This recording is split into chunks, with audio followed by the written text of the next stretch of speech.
جی S Herbal Wholesale آیورویدک ادویات کا قابل اعتماد مرکز تجارت کے خواہش مند حضرات کو ہم مکمل ٹریننگ دیتے ہیں۔ ہمارے ساتھ تجارت کر کے بھرپور پیسہ کمائیں۔ علماء کرام، حفاظ، ڈاکٹرز اور میڈیکل والوں کے لیے خصوصی رعایت۔ تفصیلات کے لیے ابھی رابطہ کریں۔ قاسمی حج عمرہ ٹورز اینڈ ٹریولز حج عمرہ اور دیگر مقدس مقامات کی زیارت کا بھروسے مند مرکز۔ حج عمرہ جانے کے خواہش مند حضرات اسکرین پر دیے گئے نمبرات پر کال کریں۔ بسم اللہ الرحمن الرحیم وبہ نستعین، اما بعد۔ اللہ رب العزت کا بے انتہا شکر اور احسان ہے کہ اس نے ہم سب کو اس عنوان کی مناسبت سے یہاں جمع ہو کر ڈسکشن کرنے اور کسی نتیجے پر پہنچنے کی توفیق عطا فرمائی ہے۔ بینر پر نمایاں حروف سے لکھا ہوا یہ عنوان فکری اور تہذیبی ارتداد، اسباب و حل۔ آپ میں سے بہت سارے لوگ اس عنوان کی وضاحت نہیں چاہتے ہیں، لیکن پھر بھی عامتاً لوگ یہ اس وقت کہہ رہے ہیں کہ ان حالات میں اس عنوان کی کیا ضرورت ہے۔ ارتداد کا معنی پھر جانے کے آتا ہے، یعنی کوئی انسان اپنے کلچر سے، اپنے مذہب سے جب پھر جاتا ہے یا ہٹ جاتا ہے، اس کو کہا جاتا ہے کہ مرتد ہو گیا۔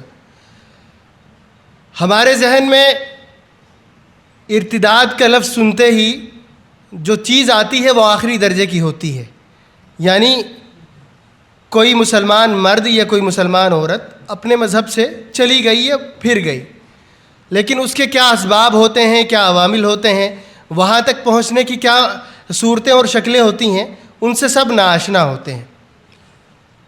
اور کتنے طریقے کا ارتداد ہوتا ہے، کن کن چیزوں کو کرنے سے اور کن کن چیزوں کو اپنانے سے آدمی ارتداد کے دہانے پر جا پہنچتا ہے، ان ساری چیزوں کا تفصیل سے آج ڈسکشن ہونا ہے۔ آج کے ہمارے جو مہمانان ہیں، ہم اس پروگرام میں ان تمام کا خیر مقدم کرتے ہیں، اور اس تحریک کی شروعات اس مہینے کی 1 تاریخ سے کرناٹکا کے مشہور ضلع بیدر اور اطراف بیدر سے ہوئی، اور ہم نے 1 تاریخ سے 7 تاریخ تک، یعنی 1 اگست سے 7 اگست تک تقریباً 20 پروگرام کے توسط سے 25 سے 30 ہزار مرد و خواتین تک یہ پیغام پہنچانے کی کوشش کی ہے کہ فکری اور ذہنی ارتداد کیا ہوتا ہے، اس کے اسباب اور اس کے عوامل کیا ہوتے ہیں، اور ان تمام کا حل کیا ہے۔ اور اس پوری تحریک میں ہمارے پاس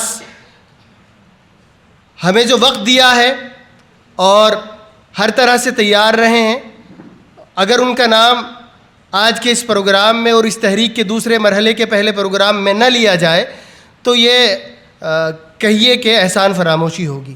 سب سے پہلے میں شکر گزار ہوں محترم جناب ڈاکٹر عبدالقدیر صاحب کا، جو چیئرمین ہیں شاہین ادارہ جات کے، کہ انہوں نے ایک فکر کو نہ صرف اپنے ذہن میں رکھا بلکہ علماء کرام کے سامنے اس کو پیش کیا، اور پھر مسلم پرسنل لا بورڈ کی اجازت سے ضلع بیدر میں اور اطراف بیدر میں اس تحریک کو شروع کیا، اور اسی کے نتیجے میں ان پروگرام کے کامیاب ہو جانے کے بعد صوبہ مہاراشٹرا میں آج یہ پہلا پروگرام ہے، اور صوبہ مہاراشٹرا میں اس مہم کا آغاز یہاں سے ہو رہا ہے۔ کل یہ قافلہ یہاں سے فارغ ہو کر پربھنی، کل پورا دن پربھنی میں 2 پروگرام ہیں، اس کے بعد ناندیڑ، لاتور ہوتے ہوئے اتوار کے روز حیدرآباد میں 2 پروگرام کر اس مہم کے دوسرے فیز کا اختتام ہو جائے گا۔ ملک میں یہ فضا بنی ہے، ماحول بنا ہے کہ اس عنوان پر ڈسکشن ہونا چاہیے، اس موضوع پر بحث ہونی چاہیے۔ ہمیں سوچنا چاہیے ان حالات میں کہ فکری طور پر اور ذہنی طور پر لوگ کیوں مرتد ہو رہے ہیں، اسباب اور عوامل کیا ہیں۔ اور ہمارے اس مہم کے پہلے پروگرام سے جو شریک کار ہیں، جن کی خصوصی عنایت ہمارے ساتھ ہے، میں خصوصاً ان کا شکریہ ادا کرتا ہوں، اور تعارف بھی کرا دوں، حضرت مولانا مہدی حسن عینی قاسمی صاحب، آپ ڈائریکٹر ہیں دیوبند اسلامک اکیڈمی کے، اور اسی طرح سے آپ آرگنائزر ہیں اصلاح معاشرہ کمیٹی آل انڈیا مسلم پرسنل لا بورڈ اتر پردیش کے۔ آپ پہلے دن سے شانہ بشانہ اس تحریک کا حصہ ہیں، اور آپ ہی کے تقاریر کے بعد، آپ ہی کی تحریر کے بعد اس ہفتے کا جو خطبہ وائرل ہوا ہے ملک بھر میں، وہ انشاءاللہ میں سمجھتا ہوں کہ ہزاروں مساجد میں وہ خطبہ کل پڑھ کر نماز جمعہ کے موقع سے سنایا جائے گا، اور وہ بہت ہی عام فہم اور بہت ہی سلیس خطبہ ہے. میں آپ سب سے گزارش کروں گا کہ اس پروگرام کے بعد آپ جائیے اور اس خطبے کو تلاش کر کے اس کا ایک بار ضرور مطالعہ کیجیے.